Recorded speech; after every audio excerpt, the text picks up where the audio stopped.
ม่พี่น้องยังมื้อเช้านำกันเนาะพี่น้องเนาะหลังจากที่ห่างหายเนาะหลายมื้อหลายวันขนาดพี่น้องหลังจากที่เริ่มเกี่ยวข้าวพู้นแหละเนาะที่บ่ากล้องห่างหายจากการถ่ายคลิปเนาะพี่น้องเนาะมื้อนี้มาอัปเดตสถานการณ์ให้พี่น้องได้เบิ่งนํกันเนาะเพราะว่าบ่ากล้องก็ช่วงพักก็คือว่าปั่นข้าวอย่างเดียวเลยพี่น้องเอ้ยแล้วข้าวแล้วน้ำเจ้าของก็คือจัดเต็มในการไปปั่นข้าวปั่นน้ำเลยเนาะ โอ้มื้อนี้ก็อาการบ่ค่อยดีเนาะเริ่ม2มื้อเลยพี่น้องเป็นหวัดเนาะเพราะว่าอากาศเปลี่ยนแปลงพี่น้องเอ้ยหลังจากที่มันมีฝนมีหยังแล้วก็2-3มื้อมามันมาแดดรัดพี่น้องมาแดดรัดตอนบ่ายเนาะ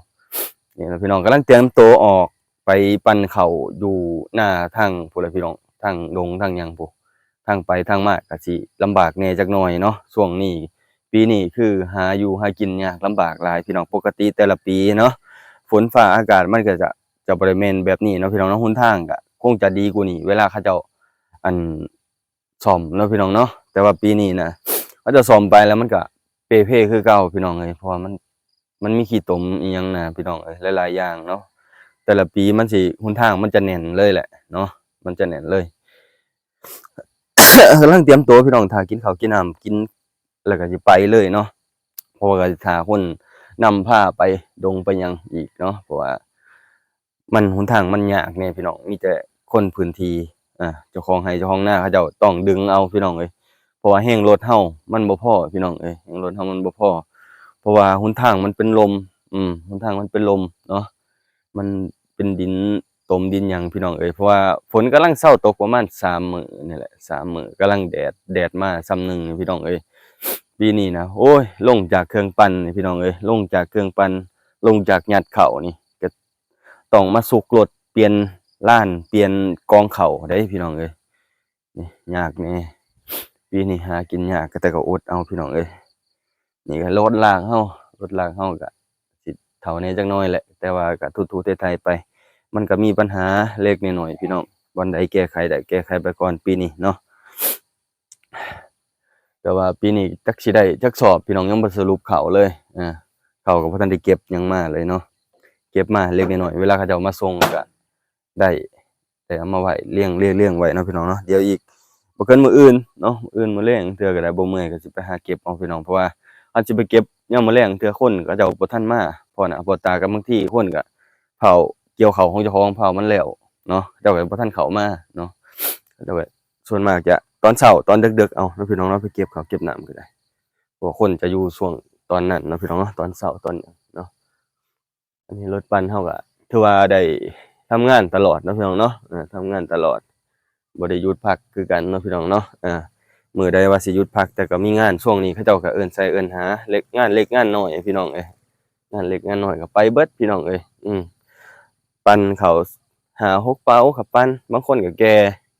ก่มาให้ปั่นอยู่เรือนอยู่ซ่านเนาะเราก็บ่ได้ปฏิเสธเนาะก็คือว่าปั่นให้เนาะพี่น้องเนาะบางทีก็ เราก็รวมๆไว้นะพี่น้องปั้นจองไว้ปั้นจองไว้ยามฮอดมื้อฮอดยามมันเวลาสิปั้นร้านใหญ่เราก็จั่งไปบวกเพิ่มเอาเนาะพี่น้องเนาะปั้นร้านใหญ่เขาเจ้าบางทีเขาเจ้าเฮ็ดหน้าหลายโทงสมมุติอยากเกี่ยวข้าวมาปั้นไว้กินบางคนอยากกินข้าวใหม่นะอยากกินข้าวใหม่ก่อนบ้านก่อนเมืองเพิ่นก็นี่แหละพี่น้องเขาเจ้าก็มาแวะมาแนวนี้แหละมาปั่นจัก4-5สอบจักรถหนึ่งรถไถนะพี่น้องเบิ่ง สภาพรถเราช่วงทำงานเนาะพี่น้องเนาะว่ามีหยังแหน่เตรียมไปเนาะสภาพรถก็มีแต่เพื่องแหละพี่น้องเอ้ยเราก็ตื่นมาก็ต้องไปแต่ดึกแต่เช้าพี่น้องเอ้ยเตรียมตัวหลักๆเลยเนาะขาดบ่ได้คือน้ำนี่เลยพี่น้องเอ้ยน้ำมันเนาะเราแต่ว่าเราก็เติมเต็มถังไว้ตลอดแหละน้ำมันเนาะบ่ให้แห้งเลยแหละคันล็อกคันเร่งเนาะพี่น้องเนาะมื้อน่ะก็จะเปลี่ยนอิหยัง เต้าสูบบ่พี่น้องเขาเอิ้นหยังสูบหัวฉีดอิหยังสักอย่างนั่นแหละเนาะนี่ก็หมุนมีไปจักหน่อยพี่น้องขี้เพื่องขี้หยังนี่แหละมันใหญ่ขึ้นเนาะนี่ตัวนี้ถังตรงเข้าเนาะระบบการทำงานก็คือเราต้องใส่แกงเอาเนาะพี่น้องเนาะอันนี้ตัวนี้จะมีปัญหาตลอดแล้วพี่น้องโอ้จักมันเป็นจังไดเนาะมันเบาน้อยบ่พี่น้องลูกปืนมันน้อยเนาะนี่มันจะแตกเรื่อยๆพี่น้องปีนี้หนทางมันบ่ดีนะมันบุกมันบืนหลายมันพลิกแพลงแป๊บๆๆๆๆๆแล้วแตกจั๊วะเลยนี่ แต่ว่าเครื่องปั่นก็ใช้ปกตินั่นแหละพี่น้องเอ้ยบางมื้อก็ได้100 200มันก็คือว่าเครื่องมันจะสปีดเองมันเนาะแต่ว่าเครื่องจีนเนาะเครื่องจีนมันก็สปีดเลยเด้อพี่น้องเวลามันออกตัวเลยตอนเช้าๆมันอาจจะติดยากอืดๆแหน่จักหน่อยเนาะมันอาจจะตัดอิหยังเขาเอิ้นตัดรอบตัดหยังมาจากน้ำหันเนาะพี่น้องเนาะตอนเช้ามันก็จะเป็นประมาณนี้เนาะแต่ว่าใช้ไปโดนๆก็คือว่าโอเคเลยเนาะคือว่าปั่นใช้งานไปเรื่อยๆเรื่อยๆเลยมันก็มันจะออกตัวมันจะออกสปีดนะพี่น้องเครื่องเราก็เริ่มเร็วขึ้นเนาะมันก็ขึ้นกับปัจจัยเข้าคือกันเนาะพี่น้องเนาะถ้าว่าเข้าเปียกเข้าแห้งถ้าว่าเข้าแห้งก็ยัดเร็วเนาะจะมีมัดกำมัดอันโคนเนาะนี่แหละพี่น้องเอ้ยมื้อนี้ก็เตรียมตัวแต่เช้าแล้วแหละเนาะก็ท่าแต่เจ้าของไร่เจ้าของนาเขาก็กินข้าวกินน้ำแล้วเขาก็ไปเนาะมีแต่ว่าสิไปกินข้าวเที่ยงอยู่นาเขาเจ้าพู้นแหละพี่น้องเอ้ยเพราะว่ามันก็สิเป็นข้าวร้านใหญ่เบิดทงเนาะข้าวเขาเจ้าเนาะที่จะไปปั่นให้พี่น้องเป็นข้าวอันพี่น้องของเมียเนาะพี่น้องเนาะของพ่อเฒ่าของแม่เฒ่าปีนี้ก็เอาส่ำนี้ไปก่อนเนาะพี่น้องเนาะก็ถือว่าข้าวก็สิเริ่มน้อยลงแล้วเนาะข้าวก็เริ่มน้อยลงแล้วเพราะว่าบางคนก็เริ่มเก็บเกี่ยวแล้วเบิดปั่นข้าวขึ้นเล้าขึ้นหยังสรุปเบิดซุอย่างซุแนวบางคนก็บ่ได้ตามเป้าที่วางไว้เพราะว่าปีนี้ฝนมันดีหลายพี่น้องเอ้ยฝนมันตกช่วงข้าวกำลังออกร่วงข้าวมันก็เลยแบบมันก็เลยเน่าก็เลยหยังนะเป็นข้าวมักรีบ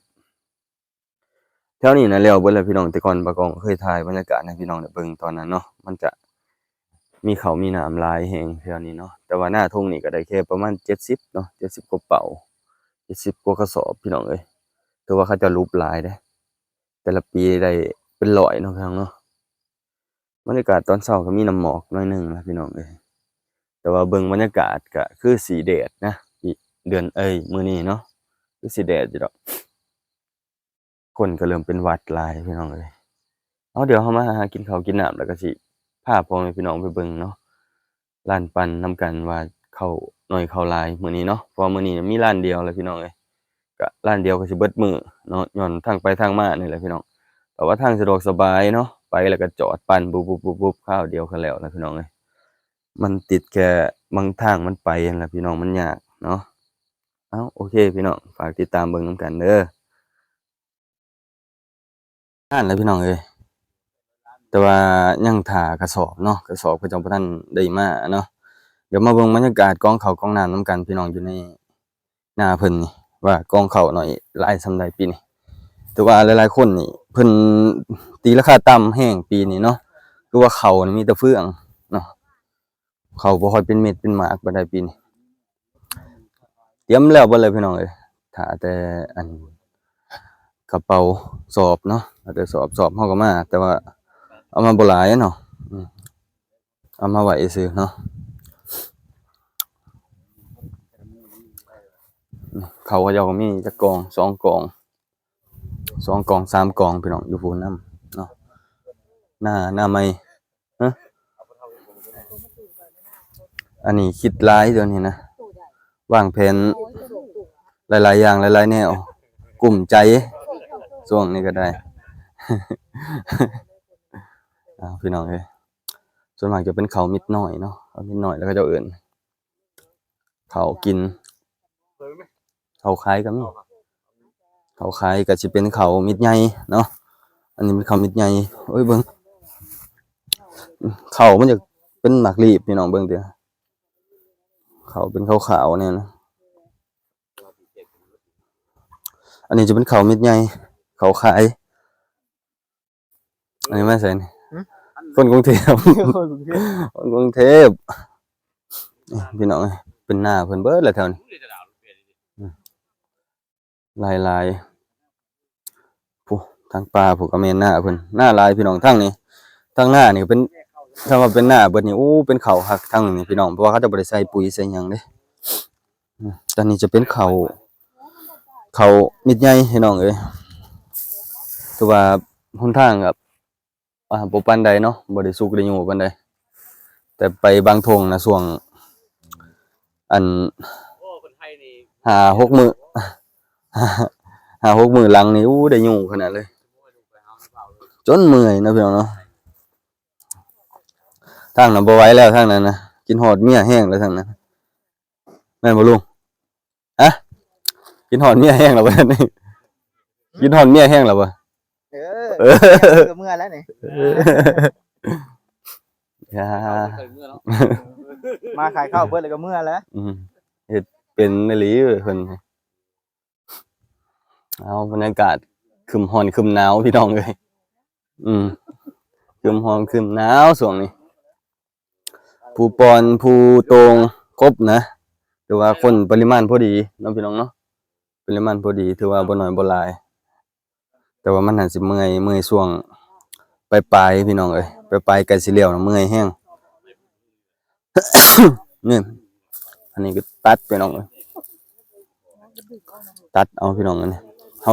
ฟันตัดเพราะว่าเฮาป้อนคนใหญ่บ่ได้เพราะว่าเครื่องเฮามันเครื่องน้อยเนาะเครื่อง4ฟุตปากมันน้อยเนาะ เดี๋ยวสาวอยู่กับป้าจะติดนคร เดี๋ยวเขาเดือนไปวุ่นวายอยู่ เอานี่แหละพี่น้องเอ้ยบรรยากาศเฮ็ดเวียกเนาะหัวรถปั่นเฮาปีนี้ก็คือว่าหากินลำบากอยู่เนาะลำบากย้อนทางไปทางมาพี่น้องแล้วก็เข้าคนก็บ่ค่อยได้ปานใดปีนี้แต่ว่าบางร้านเนาะได้เป็นร้อยเนาะแต่ละร้านแต่ละมื้อเฮาแล้วก็ไปง่ายมาง่ายบวกไปง่ายมาง่ายเฮาก็สิได้หลายๆอย่างหลายแนวแหล้วพี่น้องเอ้ยบวกกันเนาะเข้าร้านหนึงได้5เป๋า6เป๋าไปเนาะพี่น้องเนาะ มื้อหนึงได้4-5ล้านมันก็ได้เป็น20เป๋าพุ่นแหละพี่น้องแต่ว่าปีนี้บ่ได้นะพี่น้องเนาะได้มื้อละ10เป๋านะพี่น้องเนาะเอ้าพี่น้องเอ้ยก็ประมาณนี้นะพี่น้องเนาะขอบใจหลายๆที่ให้การติดตามรับชมเนาะบ่กล้องบ่ได้อัปเดตให้หลายๆมื้อเลยมื้อนี้ก็เลยได้โอกาสมาให้พี่น้องได้เบิ่ง